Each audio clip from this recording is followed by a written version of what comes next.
Sor Elena, una monja de hábitos desgastados, buscaba desesperadamente una forma de salvar su convento, que se desmoronaba lentamente, con recursos escasos y una fe que empezaba a flaquear ante la soledad y el abandono. Pensó que sería solo una solución precaria para las pocas almas ancianas que albergaba en aquel monasterio remoto y olvidado por el tiempo, enclavado en las montañas.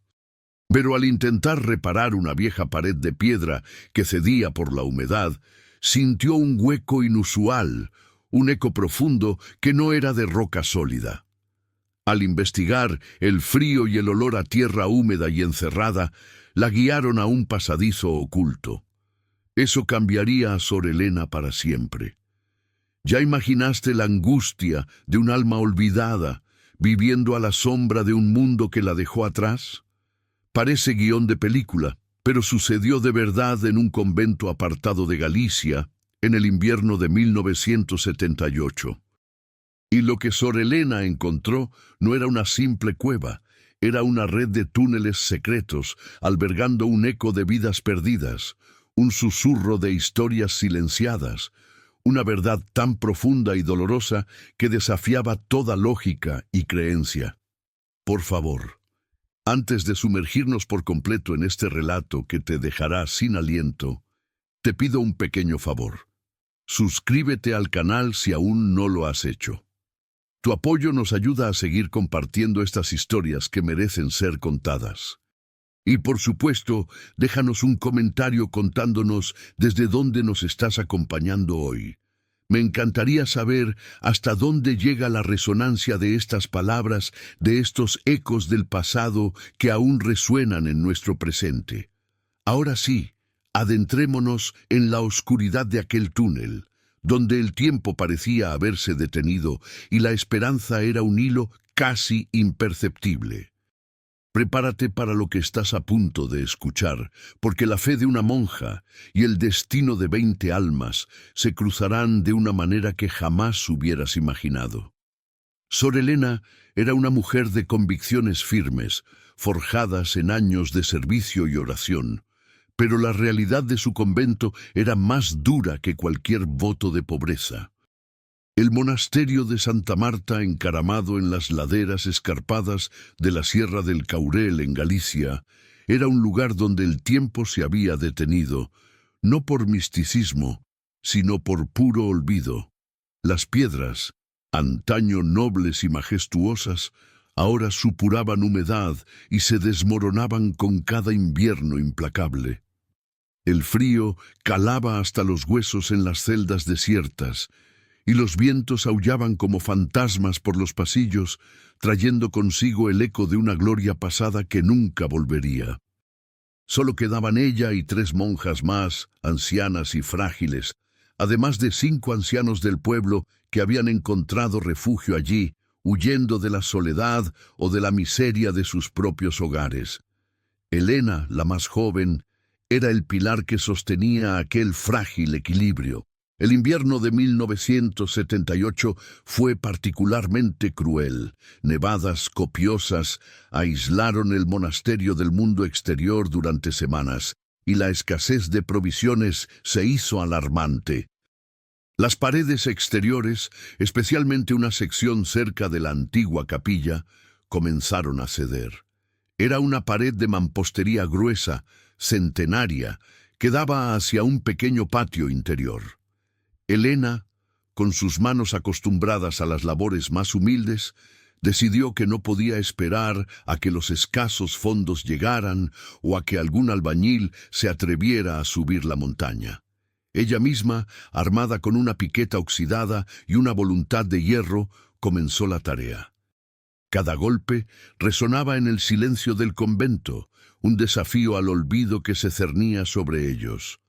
Las piedras caían con dificultad, revelando la argamasa deshecha y los siglos de historia encapsulados en la roca. El día en que el frío se intensificó hasta congelar el aliento, Elena sintió algo extraño. Al golpear con la piqueta una de las piedras más grandes, en lugar del sonido macizo y sordo que esperaba, percibió un eco hueco, un vacío. Repitió el golpe, y esta vez el sonido fue más claro, como si debajo de aquella mampostería centenaria se escondiera una cavidad mucho mayor de lo que el grosor de la pared sugería. La curiosidad, una emoción que rara vez se permitía en su austera vida, la invadió.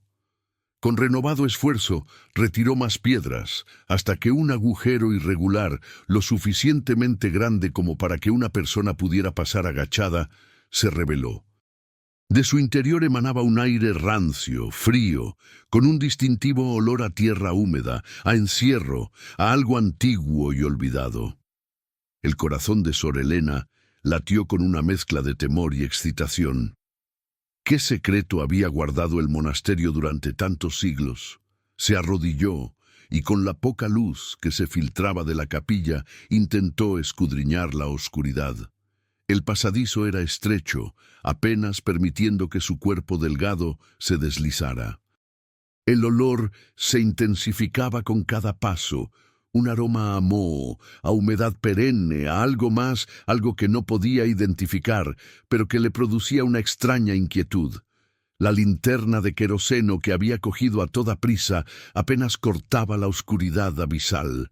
Las paredes del túnel estaban revestidas con una tosca mampostería, irregular y burda, muy diferente a la pulcra cantería del monasterio.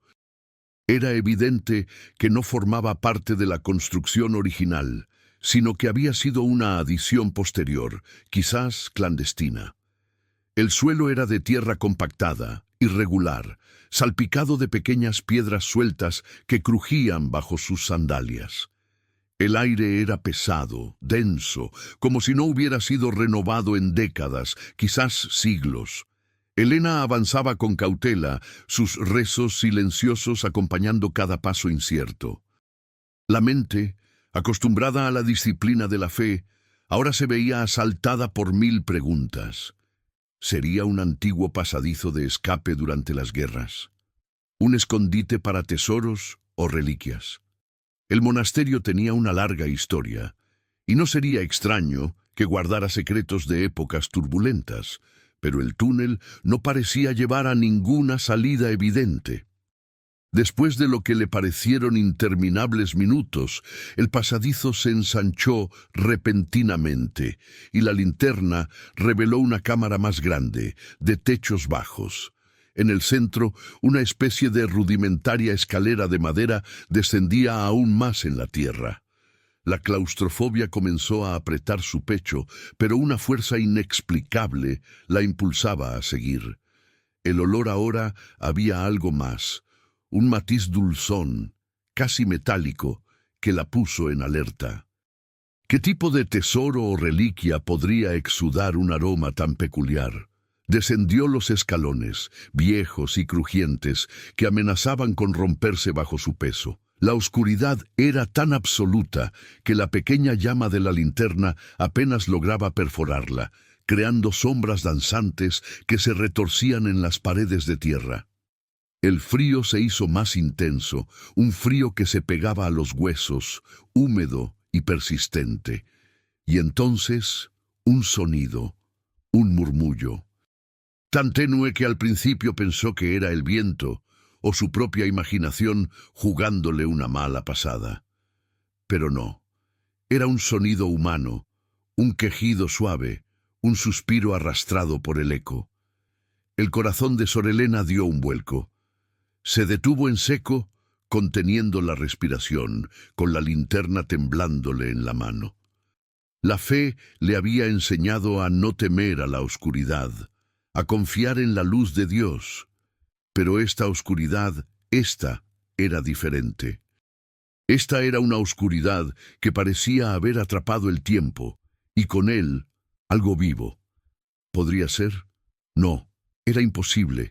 El murmullo se repitió, un lamento casi inaudible que venía de las profundidades, más allá de la luz de su linterna.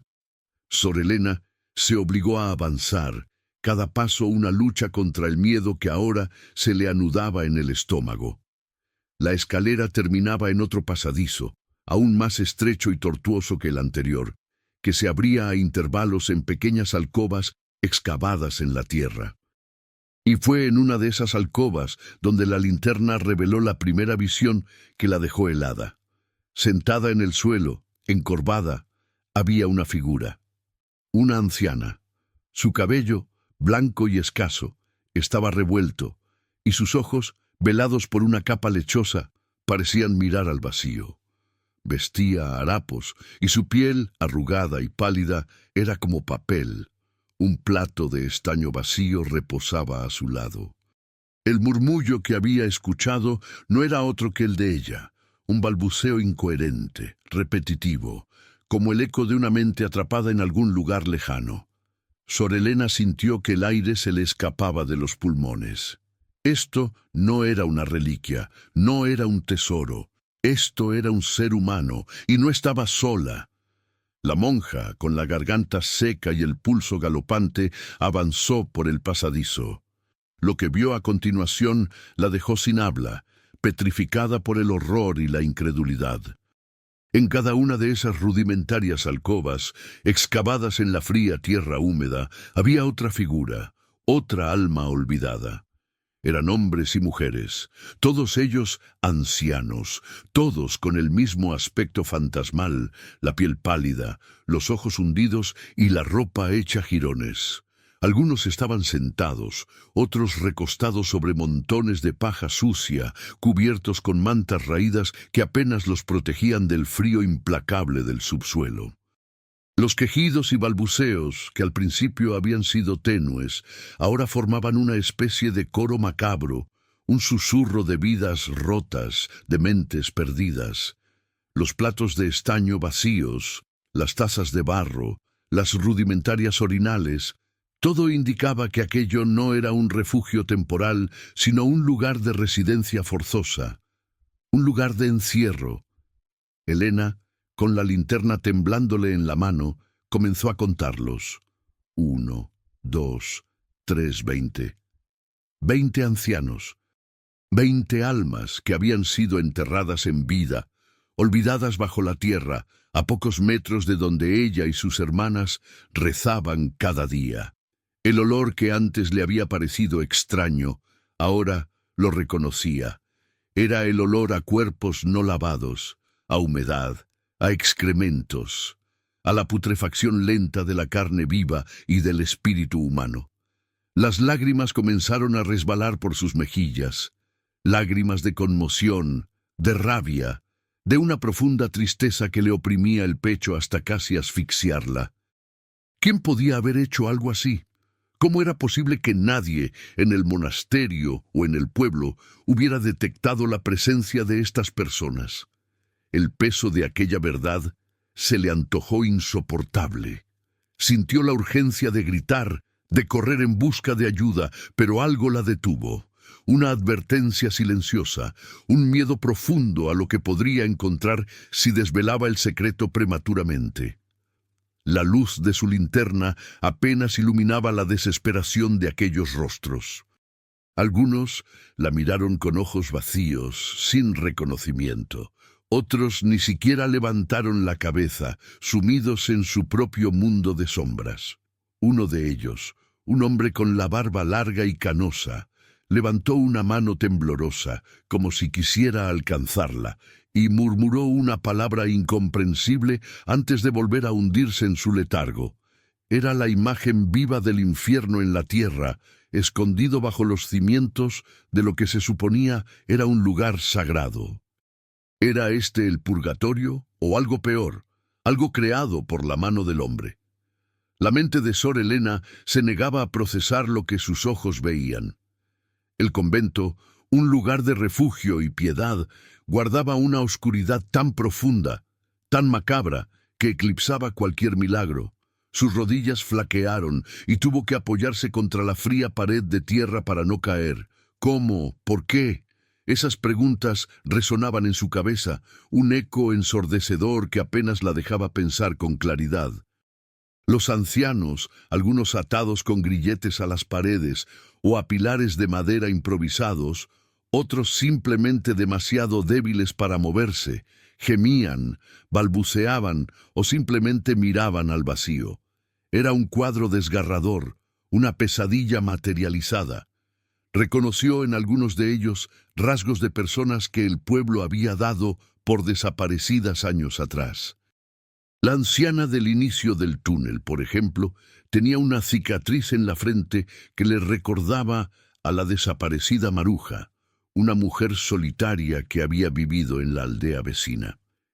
Era posible que llevaran aquí retenidos durante décadas. La idea le revolvió el estómago. ¿Quién alimentaba a estas personas? ¿Quién mantenía este horror en secreto? La desesperación de los ancianos era palpable, casi un olor propio mezclado con la fetidez del lugar. Algunos intentaron acercarse a ella, extendiendo manos huesudas, ojos que rogaban sin palabras. Una mujer, con los dientes casi inexistentes, intentó morder el borde de su hábito, como si buscara alimento desesperadamente. Elena no tenía nada que darles, salvo su presencia, su shock. Se dio cuenta de que no había ni rastro de comida fresca, solo restos secos y roídos de lo que parecían ser mendrugos de pan. Las jarras de agua de barro estaban sucias y casi vacías. La barbarie era evidente, sin lugar a dudas. Esto no era una reclusión voluntaria ni un retiro espiritual. Era una prisión, un olvidado rincón de la humanidad donde las almas languidecían lentamente. ¿Por qué el monasterio, un lugar de fe, se había convertido en el custodio de tal atrocidad? La pregunta la atormentaba. El miedo inicial de Sor Elena dio paso a una furia fría, una indignación que nunca antes había sentido con tanta intensidad. No era solo la indignación religiosa, sino una rabia profundamente humana. Estos eran sus hermanos y hermanas, hijos de Dios, tratados como animales, como un secreto inconfesable. La linterna parpadeó, amenazando con dejarla en la oscuridad total, y ella se apresuró a girar la mecha, desesperada por mantener la poca luz que la separaba de la penumbra y la locura. Necesitaba pensar, planear. No podía simplemente subir corriendo y contar lo que había encontrado. ¿Quién la creería? ¿Y si los responsables de aquello estaban todavía cerca, dentro del monasterio, observando cada uno de sus movimientos? La posibilidad la heló de nuevo. La vulnerabilidad de aquellos ancianos era extrema, y un movimiento en falso podría ponerlos a todos en un peligro aún mayor. No era solo un túnel, sino una tumba. Con una determinación renovada, Sor Elena retrocedió lentamente, intentando no hacer ruido. Los ancianos la seguían con la mirada, algunos con una chispa de esperanza fugaz en sus ojos vacíos, otros con la misma indiferencia de antes. Era como si la luz, incluso la tenue llama de su linterna, fuera un fenómeno extraño para ellos. Se encontró de nuevo en la escalera de madera y ascendió con el corazón encogido, el olor a miseria pegado a su ropa. Al llegar al pasadizo superior y luego al agujero en la pared de la capilla, se detuvo un momento. Necesitaba borrar cualquier rastro de su intrusión. Con cuidado, volvió a colocar las piedras que había retirado, intentando que el agujero quedara disimulado, como si nunca hubiera estado allí. La fachada de normalidad era ahora su única protección. No podía arriesgarse a que alguien descubriera su conocimiento antes de tener un plan. ¿Cómo podía liberar a estas almas sin despertar a los demonios que las habían encerrado? El resto del día transcurrió en una bruma para Sor Elena. Caminaba por el convento como un fantasma, sus tareas diarias realizadas con una distracción evidente. Las otras monjas, absortas en sus propias rutinas y en la decrepitud del lugar, apenas notaron su extraño comportamiento. Pero Elena sentía el peso del secreto, la verdad oscura que ahora se enroscaba en su alma. Cada vez que escuchaba el crujido de las tablas o el aullido del viento, temía que el túnel se abriera de nuevo, que los gritos silenciosos de los ancianos ascendieran a la superficie. Pensó en Fray Lorenzo, el antiguo abad que había dirigido el monasterio hasta su muerte hacía 10 años. Era un hombre severo, austero, con una reputación de rigidez que a veces bordeaba la crueldad. Siempre había mantenido el monasterio con una disciplina férrea y un secretismo peculiar, restringiendo el acceso a ciertas áreas.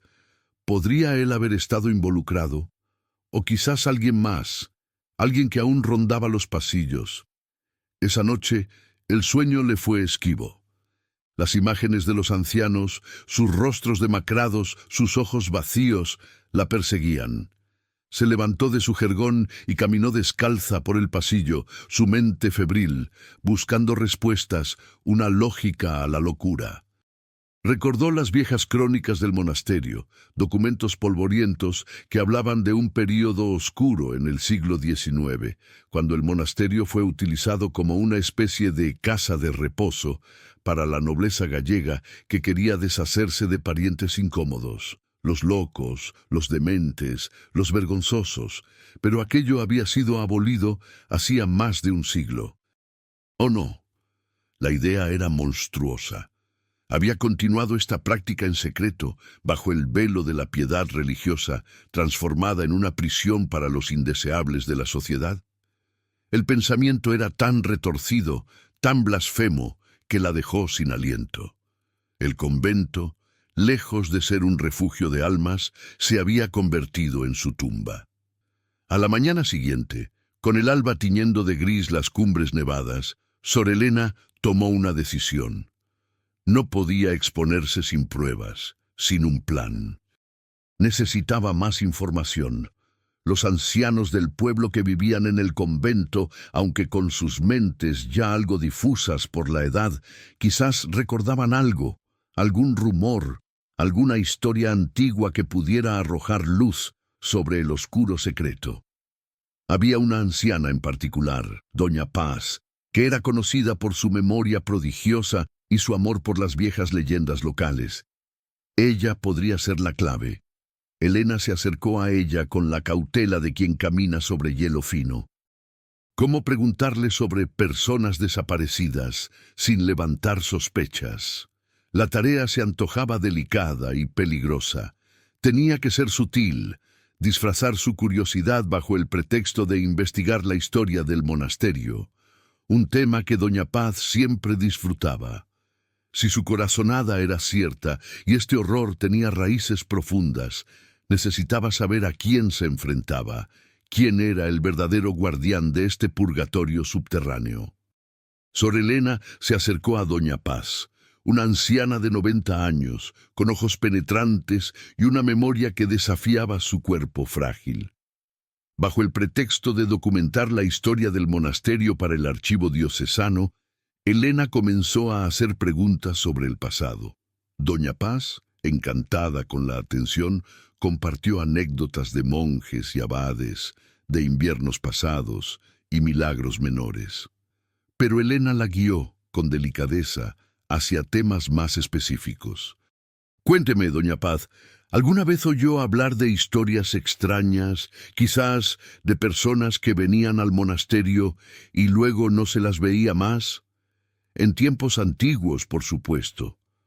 La anciana, con su mirada fija en el fuego de la chimenea, guardó silencio por un momento. Sus ojos se nublaron y Elena sintió una punzada de ansiedad.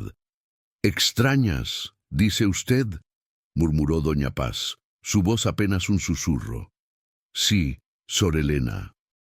Decían que el viejo abad Teófilo, hace ya muchísimos años, tenía una cámara de la penitencia para almas descarriadas.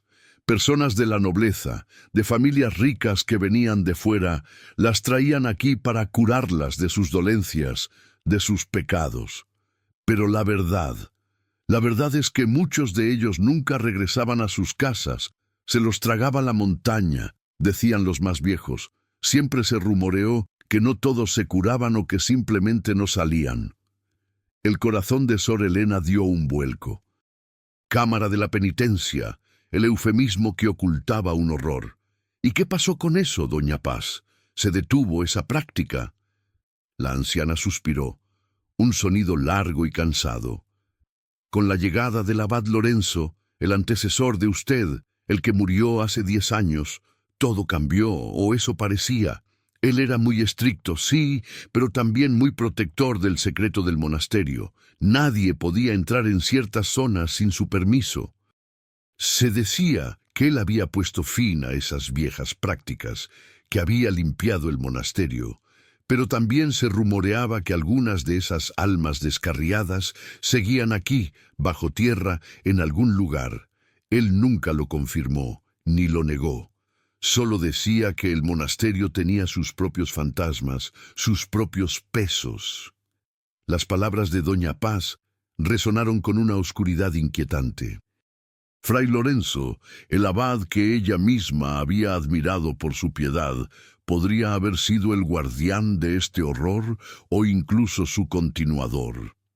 La revelación era un golpe devastador para su fe en la institución. Pero si Fray Lorenzo había guardado el secreto, ¿quién lo mantenía ahora que él había muerto? La respuesta a esa pregunta heló la sangre de Sor Elena. Solo había una persona con acceso ilimitado a todas las áreas del monasterio, una persona que había servido bajo Fray Lorenzo durante décadas, una persona de confianza, ahora su propia superiora, la Madre Superiora Inés. La Madre Inés era una figura imponente, una mujer de carácter fuerte y una devoción inquebrantable, o eso siempre había parecido. Siempre había supervisado la despensa, los suministros, los pequeños detalles de la vida conventual.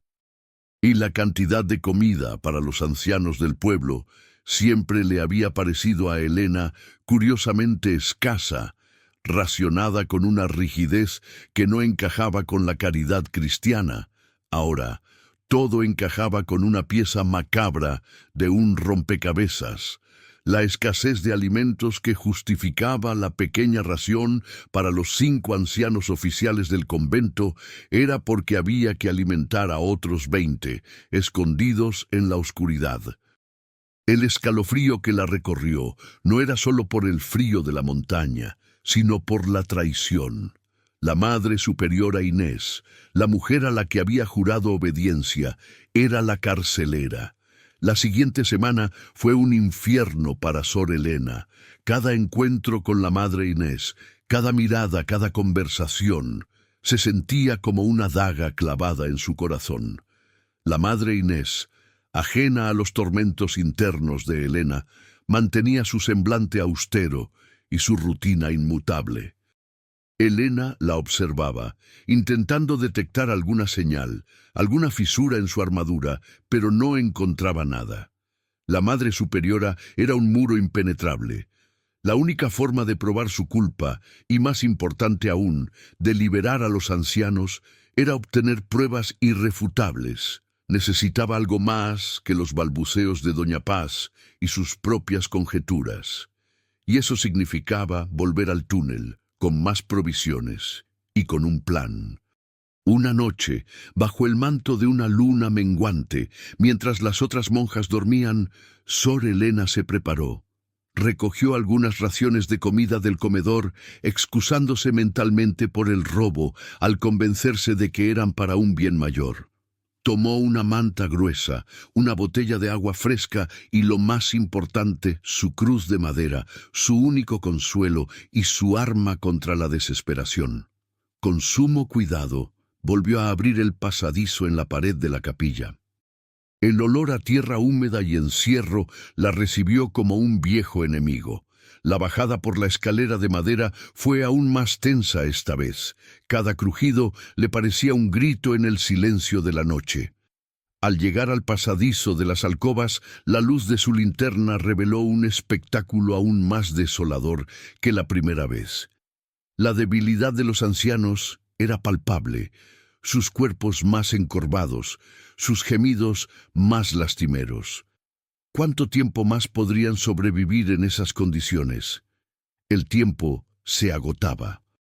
Elena se arrodilló junto a la anciana que había encontrado primero, la que le recordaba a Maruja. Con voz suave intentó hablarle, ofrecerle la comida. La mujer la miró con ojos vacíos. pero al sentir el pan en sus manos, lo agarró con una fuerza sorprendente para su fragilidad. Otros ancianos se acercaron, arrastrándose, susurrando, extendiendo sus manos. Elena les distribuyó lo poco que pudo, sintiendo una impotencia terrible. No era suficiente, apenas una migaja en el vasto océano de su sufrimiento. Mientras les daba el agua, se percató de algo. En una de las paredes de una alcoba, semioculta por una manta sucia, había una pequeña rendija, apenas visible. Una rendija de luz. La curiosidad de nuevo la impulsó. Una salida, o una ventana a otra parte del convento, quizás una que revelaría la verdad sobre quién los custodiaba. El misterio se hacía más profundo y la esperanza más tenue. Sor Elena se acercó a la rendija, el corazón palpitándole con fuerza. Al asomarse contuvo el aliento. No era una salida al exterior, ni una ventana a otra sección del convento. Era una abertura estrecha que daba a una pequeña habitación adyacente, oscura y aparentemente deshabitada. Pero en la pared opuesta de esa habitación, a través de otra rendija similar, lograba ver fragmentos de lo que parecía ser la cocina del monasterio. No la cocina principal que compartían con las monjas, sino una pequeña cocina auxiliar, casi un anexo, que la madre Inés utilizaba para preparar los remedios de hierbas y los platos especiales para los ancianos del pueblo. Elena siempre había notado el fuerte olor a hierbas amargas que emanaba de allí. Ahora entendía por qué. Era la cocina secreta desde donde se preparaba la comida para los prisioneros. El descubrimiento fue un shock, pero también una confirmación brutal. La madre Inés no solo era cómplice, sino la ejecutora directa de su cautiverio. Elena se quedó pegada a la rendija, observando. No había nadie en la cocina auxiliar en ese momento, pero sobre una mesa de madera tosca vio varios recipientes. Uno de ellos contenía una especie de papilla grisácea y pastosa.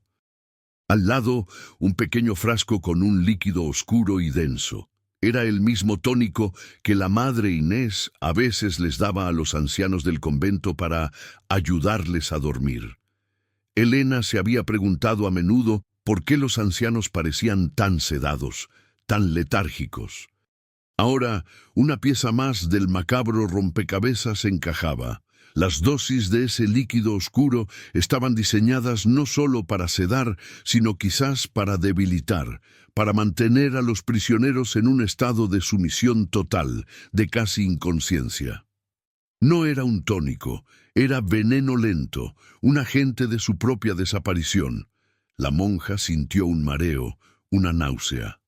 La madre Inés no solo los había encerrado, sino que los estaba drogando, tal vez incluso envenenando lentamente. Esto no era negligencia, era maldad calculada. La visión de los ancianos demacrados en las celdas subterráneas, ahora con esta nueva información, se tornó aún más desgarradora.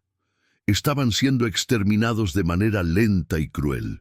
Elena necesitaba pruebas, algo tangible que pudiera presentar a las autoridades eclesiásticas o civiles. Volver al túnel era arriesgado, pero ya no había vuelta atrás. Con la linterna en mano, recorrió las celdas, buscando algo. Encontró un viejo rosario de madera, casi deshecho, en las manos de una anciana. Lo guardó. En otra alcoba, un pequeño medallón de plata, grabado con iniciales casi ilegibles, que se le había caído a uno de los hombres. Estos pequeños objetos, vestigios de vidas pasadas, serían sus testigos, pero la evidencia más incriminatoria estaría en la cocina secreta. Elena sabía que cada minuto que pasaba allí abajo era un riesgo. Regresó a la escalera y subió de nuevo al pasadizo superior.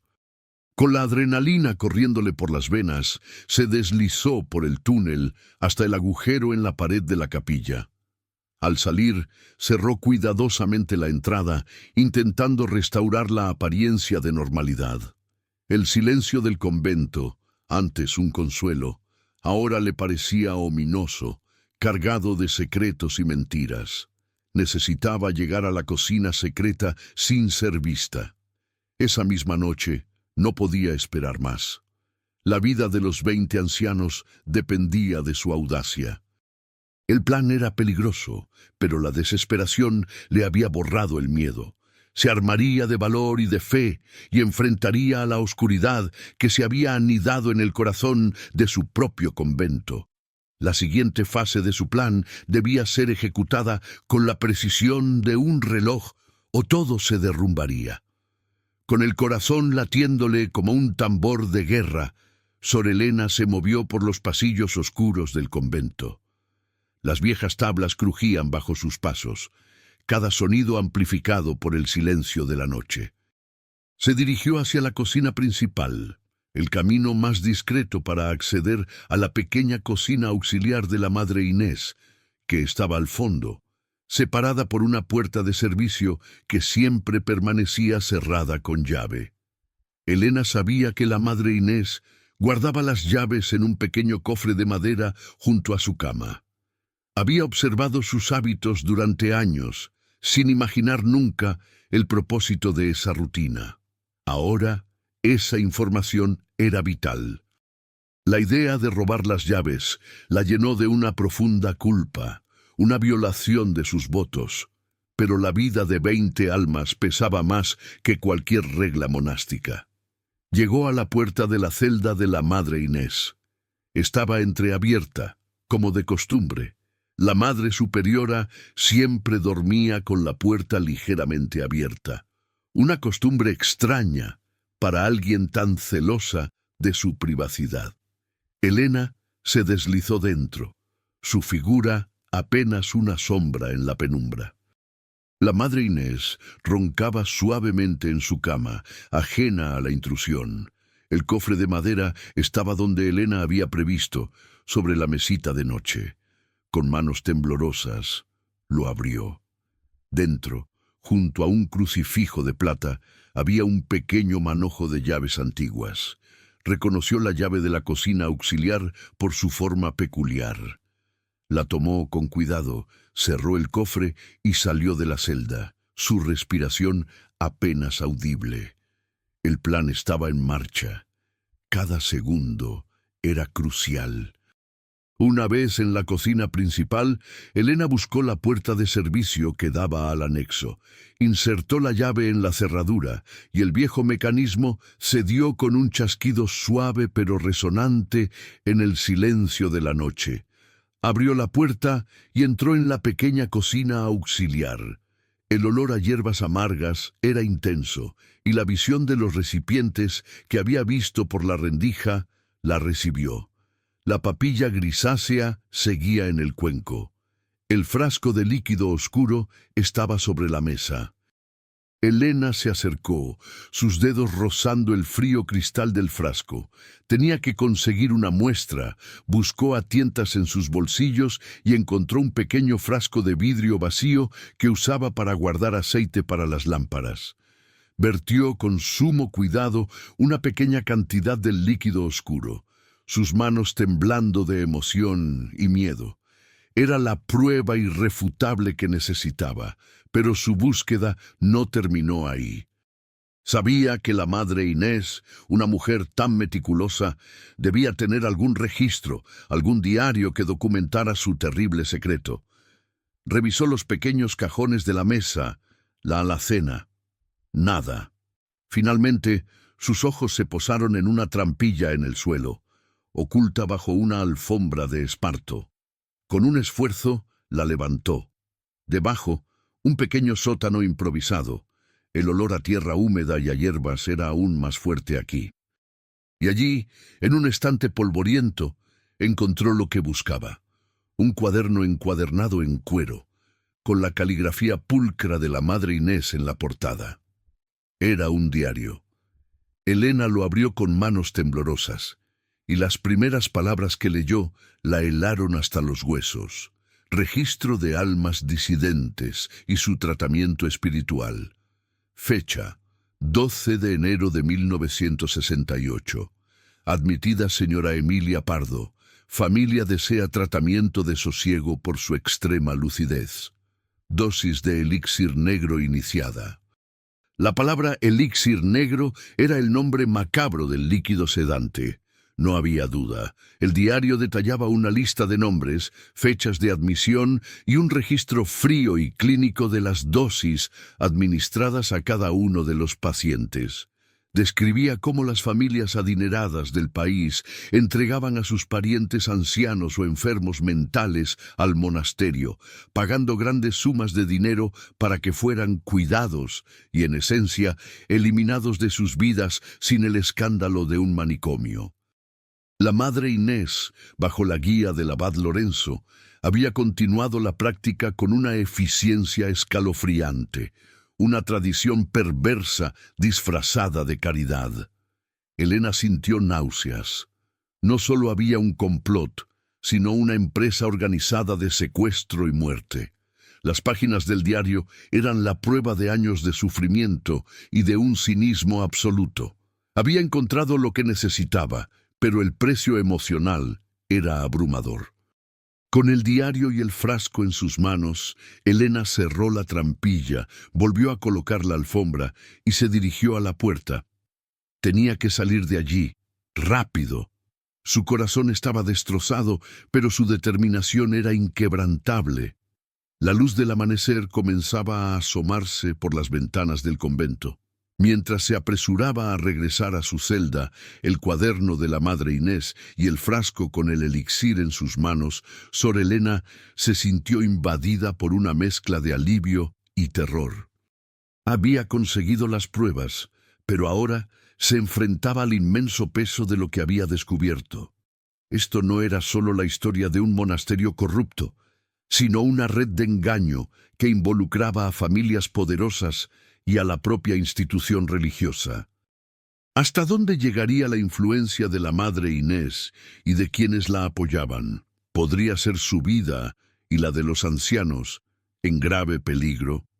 La luz del amanecer, que antes le había parecido un signo de esperanza, ahora parecía revelar el vasto alcance de la oscuridad.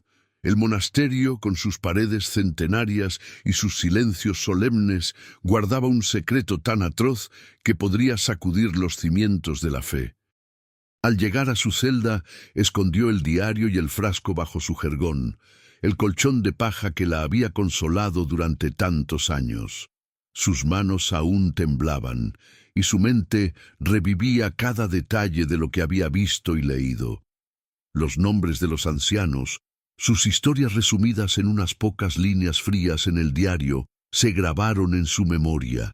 Eran personas, almas con sus propias tragedias, reducidas a meros casos de los que deshacerse. El sol comenzaba a subir por las montañas, bañando el monasterio en una luz dorada que contrastaba cruelmente con la negrura de su corazón. No podía quedarse callada. No podía pretender que no había visto nada. Pero ¿a quién podía recurrir? ¿Quién en la diócesis creería a una monja solitaria sin más autoridad que su propia conciencia, contra una madre superiora respetada y bien conectada? La magnitud de la tarea se le antojó abrumadora. Esa mañana, durante la misa, Sor Elena miró a la madre Inés. La madre superiora dirigía los cantos, su voz fuerte y clara, su rostro impasible como siempre. Elena sintió una oleada de repulsión. ¿Cómo podía rezar con tanta devoción, con tanta hipocresía, mientras 20 almas languidecían bajo sus pies? La monja se dio cuenta de que tenía que actuar rápido y con inteligencia. No podía ir a la diócesis sin una estrategia sólida. Necesitaba un aliado. Un aliado fuera del monasterio, alguien con autoridad y con la valentía de enfrentar una verdad incómoda.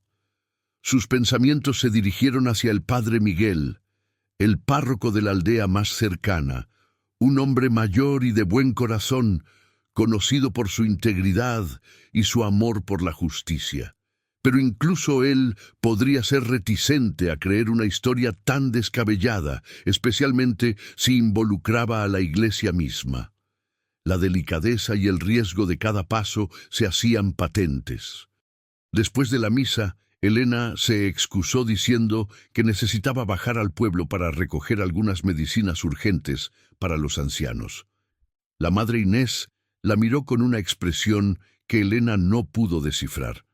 ¿Era una mirada de desconfianza o simplemente su usual severidad? Elena apretó el diario y el frasco, escondidos bajo su hábito, y salió del monasterio.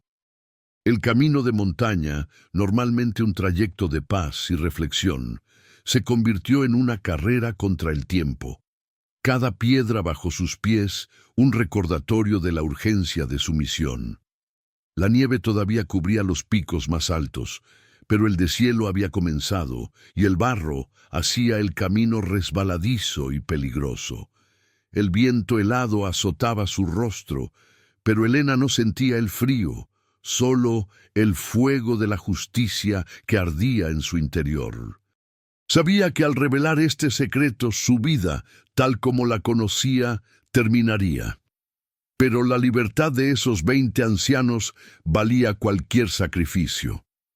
Al llegar a la pequeña aldea, la monja se dirigió directamente a la casa parroquial. El padre Miguel la recibió con su habitual calidez, sorprendido por su visita inesperada. Elena, con voz entrecortada por la emoción y la prisa, le relató todo: el túnel, los ancianos, el diario, el elixir negro. El padre Miguel, al principio, escuchaba con una mezcla de incredulidad y preocupación. Su rostro, surcado por arrugas de años de servicio, se transformó gradualmente en una expresión de horror absoluto. Tomó el diario de manos de Elena, sus ojos recorriendo las frías anotaciones, los nombres, las fechas. Al ver el frasco, supo que la verdad era irrefutable. Un silencio pesado llenó la pequeña sala parroquial, roto solo por el crepitar del fuego en la chimenea. El padre Miguel, con lágrimas en los ojos, se dio cuenta de la magnitud de la tragedia y de la audacia de Sor Elena. Era una historia que nadie querría escuchar, y mucho menos creer. El padre Miguel, un hombre de fe inquebrantable, estaba en shock. Esto es una abominación, Sor Elena, balbuceó, su voz apenas un susurro. Una afrenta a todo lo que representa nuestra fe. Nunca, en mis años de sacerdocio, he visto una maldad tan calculada, tan escondida bajo el manto de la piedad. Sus manos temblaban mientras sostenía el diario de la madre Inés. Las pruebas eran irrefutables.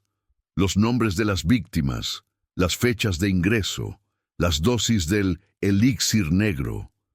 Un registro macabro de un genocidio silencioso.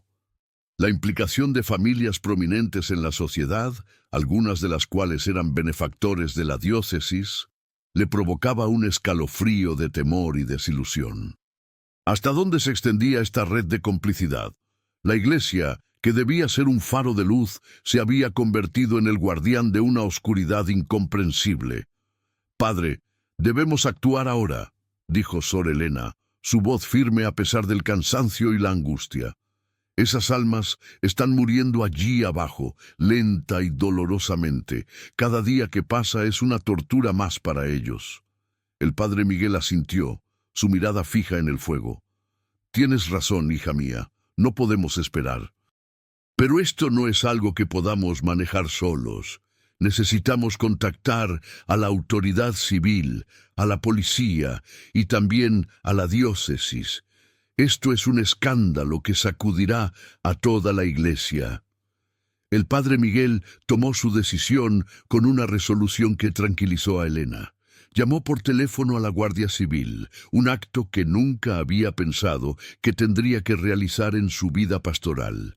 Explicó la situación con la mayor calma posible, aunque su voz aún temblaba. Prometió entregar las pruebas en persona y llevarlos al monasterio. La respuesta de la Guardia Civil fue de escepticismo inicial, pero la convicción en la voz del padre Miguel y la seriedad de la acusación los obligaron a tomarla en serio. Se comprometieron a enviar una patrulla de inmediato. Mientras esperaban, el padre Miguel preparó té y le ofreció a Elena unas galletas. El silencio era tenso, cargado con el peso de la inminente tormenta que estaba a punto de desatarse. Elena repasó mentalmente los rostros de los ancianos, sus quejidos, el hedor del túnel. Sentía una punzada de culpa por haber tardado tanto, pero se consolaba con la idea de que pronto serían libres. El padre Miguel, por su parte, se movía inquieto, rezando en voz baja, preparando su propia defensa y la de Elena, sabiendo que la madre Inés no se quedaría de brazos cruzados. La monja le pidió que no regresara al monasterio. El padre Miguel insistió. «No puedo dejarte sola, Sor Elena. Esto es algo que debemos enfrentar juntos. Tu valentía ha desvelado una verdad terrible y no te dejaré abandonada. Es mi deber como sacerdote y como cristiano». La lealtad del padre Miguel fue un bálsamo para el alma agotada de Elena. No tardaron en llegar 2 vehículos de la Guardia Civil. Los agentes, al ver la expresión grave del padre Miguel y la apariencia demacrada de Sor Elena, entendieron que aquello era serio. Elena les entregó el diario y el frasco, y el padre Miguel reiteró su testimonio. Los agentes, aún incrédulos, pero con la evidencia en sus manos, decidieron subir al monasterio de inmediato. La monja y el párroco los acompañaron en uno de los coches. El ascenso por la carretera de montaña, esta vez, estuvo lleno de una tensión diferente. La anticipación de lo que encontrarían, la confrontación que se avecinaba, era casi insoportable. Elena miraba el monasterio a la distancia, un punto oscuro en la ladera de la montaña. Ya no era un refugio de paz, sino una fortaleza de secretos y tormentos. ¿Qué tipo de resistencia o negación encontrarían por parte de la madre Inés? Al llegar al monasterio, la madre Inés salió a recibirlos, su semblante impasible, pero Elena percibió una ligera contracción en sus ojos. ¿Qué significa esta intrusión, padre Miguel? Y Sor Elena, ¿qué hace con la Guardia Civil? Su voz era fría, autoritaria. El padre Miguel, con una determinación que sorprendió a Elena, se adelantó.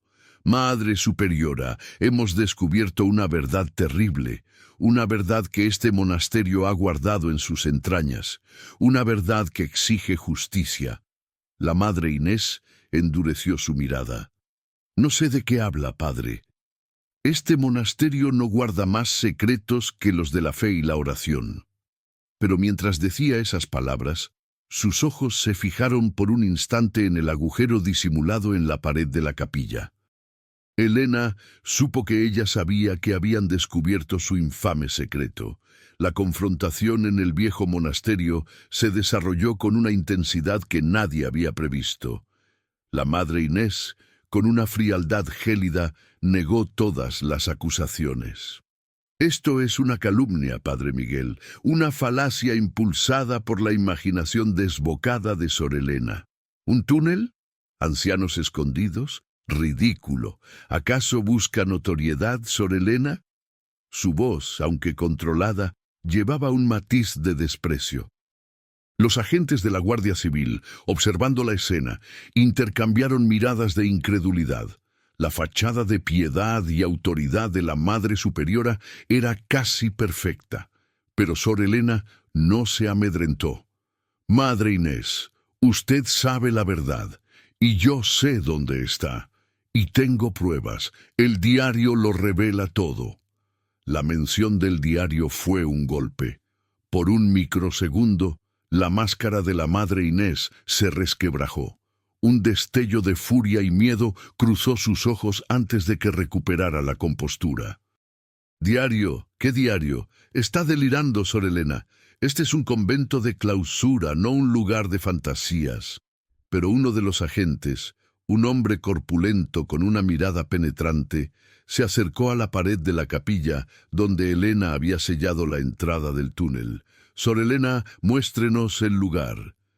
Elena, sin dudarlo, comenzó a retirar las piedras con sus propias manos, revelando el agujero que había descubierto días antes. La madre Inés observaba con una mezcla de horror y furia contenida, su rostro pálido como la cera. El padre Miguel rezaba en voz baja, su rosario entre los dedos. Cuando el agujero estuvo completamente abierto, los agentes, armados con linternas potentes, se adentraron en la oscuridad. El padre Miguel y sor Elena los siguieron, sus corazones latiéndoles con la esperanza de que los ancianos aún estuvieran vivos. El olor a humedad, a encierro, a vidas olvidadas, inundó la capilla. Al llegar a la cámara principal y luego al pasadizo de las alcobas, las luces de las linternas revelaron el horror en toda su magnitud. Las figuras demacradas de los ancianos, algunos acurrucados, otros inmóviles, llenaron el espacio. Los quejidos y gemidos, antes apenas audibles, ahora se alzaban en un coro macabro al ser perturbados por la luz y las voces extrañas. Los agentes, acostumbrados a escenas difíciles, se quedaron en silencio, visiblemente impactados. «Dios mío», exclamó uno de ellos, su voz ronca, «esto es inimaginable». Había 20 ancianos, apenas con vida, en un estado de desnutrición extrema y desorientación. Sus ropas eran harapos, sus cuerpos cubiertos de suciedad y llagas. Algunos intentaron balbucear, otros simplemente se quedaron mirando las luces, sus ojos opacos. El padre Miguel se arrodilló junto a uno de ellos, ofreciéndole una oración y una mano. Sor Elena sintió una oleada de alivio al ver que aún estaban allí, aún vivos, pero la tristeza por su sufrimiento era abrumadora. La madre Inés, que había sido arrastrada hasta el borde del túnel por los agentes, observaba la escena desde la oscuridad, su rostro ahora completamente blanco, sus ojos desorbitados. Su reinado de horror había terminado. La verdad había salido a la luz, de la manera más cruda y desgarradora, pero las consecuencias de este descubrimiento apenas estaban comenzando. La escena en el túnel se transformó en un frenesí de actividad. Los agentes, superando su shock inicial, comenzaron a asegurar el lugar y a coordinar el rescate. Llamaron por radio pidiendo más ayuda, equipos médicos y personal especializado en rescates de lugares difíciles. La noticia de lo encontrado en el monasterio de Santa Marta se extendió como un reguero de pólvora por los canales de la Guardia Civil, causando asombro e indignación. Ambulancias y vehículos adicionales de la policía comenzaron a ascender la tortuosa carretera de montaña, rompiendo el secular silencio del lugar. Los ancianos fueron sacados uno por uno del túnel, envueltos en mantas, sus cuerpos frágiles temblando al contacto con el aire frío del exterior. Algunos gemían, otros lloraban en silencio, incapaces de comprender lo que estaba sucediendo. La mayoría estaban en un estado catatónico, con sus mentes rotas por años de confinamiento y el efecto del elixir negro. El padre Miguel, con lágrimas en los ojos, supervisaba el rescate, ofreciendo consuelo y bendiciones a cada alma que emergía de la oscuridad. Sor Elena, agotada pero con una determinación renovada, ayudaba a los sanitarios, señalando a los ancianos más débiles, intentando recordar los nombres del diario para dar alguna identidad a estas almas perdidas. Los médicos evaluaron el estado de cada uno, diagnosticando desnutrición severa, deshidratación, hipotermia y los efectos crónicos de la sedación. Era evidente que muchos no habrían sobrevivido otro invierno en esas condiciones. La suerte había estado de su lado. El descubrimiento de Elena había sido justo a tiempo. Mientras los ancianos eran trasladados a las ambulancias, la madre Inés fue detenida. Su resistencia inicial se derrumbó por completo ante la evidencia irrefutable y la magnitud del horror expuesto.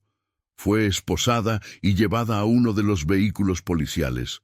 su rostro una máscara de derrota y desesperación. Las otras monjas del convento, que habían sido despertadas por el bullicio, observaban la escena con absoluta incredulidad y horror. Sus rostros reflejaban el shock de una verdad que jamás habrían podido imaginar. La inocencia del monasterio, su santidad, se había desvanecido en un instante, revelando una podredumbre oculta que había durado décadas. Elena se dio cuenta de que estas monjas, las más ancianas y ajenas a las verdaderas actividades de la Madre Superiora, también eran víctimas, aunque de una forma diferente. La noticia del Monasterio de los Olvidados estalló en los medios de comunicación, no solo en Galicia, sino en toda España y más allá.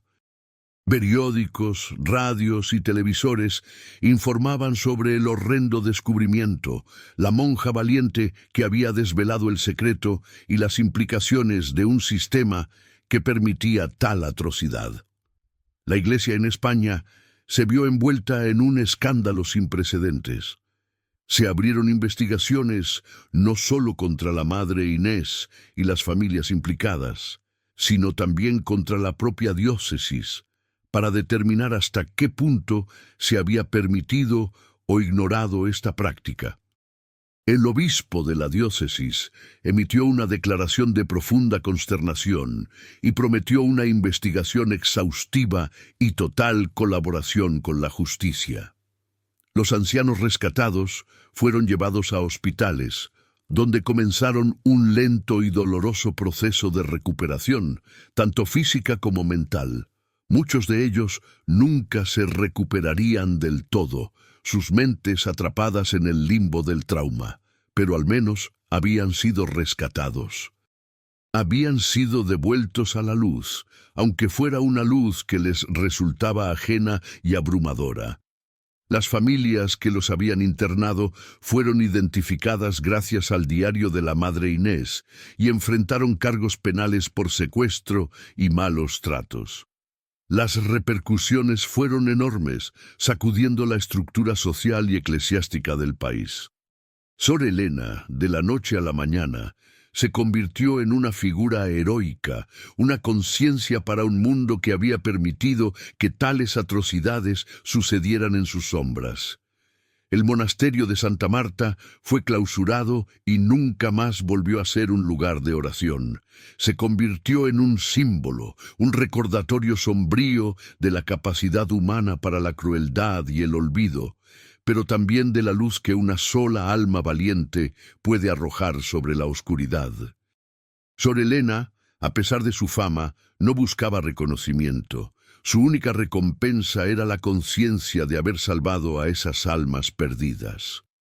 Tras el trauma, decidió dedicarse a una nueva forma de servicio, trabajando en un centro de acogida para personas mayores sin hogar, donde la compasión y la dignidad eran los pilares de su nueva misión. Su fe, aunque sacudida por la oscuridad que había encontrado, se había fortalecido en la verdad y en la justicia. El eco de aquel túnel, de los gritos silenciosos, la acompañaría siempre, pero también la satisfacción de haber sido la voz de los olvidados, la portadora de una esperanza que había surgido de las profundidades de la tierra. Su historia se convirtió en una leyenda, un testimonio de que incluso en los lugares más sagrados, la oscuridad puede anidar, y que solo la luz de la verdad puede dispersarla. ¿Crees que esto realmente sucedió? ¿Has vivido algo parecido? ¿Alguna vez te has enfrentado a un secreto tan abrumador que cambió tu vida para siempre? Si esta historia te tocó, si resonó en lo más profundo de tu alma, es porque este video necesitaba llegar hasta ti. Compartir estas verdades, por dolorosas que sean, es nuestro deber.